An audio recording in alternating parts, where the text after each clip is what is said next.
मोड आलेल्या हिरव्या मुगांपासून नाश्त्यासाठी मराठी किचनमध्ये मस्त असा वेगळा प्रकार करूया। याकरता मोडाचे मूग मिक्सरच्या भांड्यात काढले, थोडेसे जिरे, आवडीनुसार हिरवी मिरची, चवीनुसार मीठ घालून जाडसर असं वाटून घ्यायचं। थोडंसं पाणी घालून याच्यामध्ये पाव कप रवा घातला, याचं जाडसर असं पीठ वाटून घेतलं। आता याच्यामध्ये एक बारीक चिरलेला कांदा घातला आणि हे असं मिक्स करून घेतलं। इंडस व्हॅलीच्या कास्ट आयर्न आप्पे पात्रामध्ये मी याचे आप्पे करणार आहे।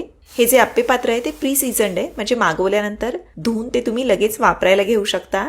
आप्पे पात्र गरम झालं की थोडं थोडं तेल साच्यामध्ये सोडलं। सगळ्यात शेवटी पिठामध्ये अगदी छोटा पाव चमचा खाण्याचा सोडा घातला आणि हे असं मिक्स करून घ्या। सगळ्या साच्यांमध्ये हे असं चमच्यानं पीठ सोडलं। आता झाकण ठेवून मंद आचेवर 4 ते 5 मिनिटं आप्पे वाफवून घ्यायचे। आप्पे छान खरपूस शेकले गेले की याची बाजू पलटली, दुसऱ्या बाजूने सुद्धा 3 ते 4 मिनिटं यांना भाजून घ्यायचं। मस्त लुसलुशीत पौष्टिक असे मोड आलेले हिरव्या मुगाचे आप्पे तयार झाले। ओल्या नारळाच्या चटणीसोबत आप्पे अगदी मस्त लागतात।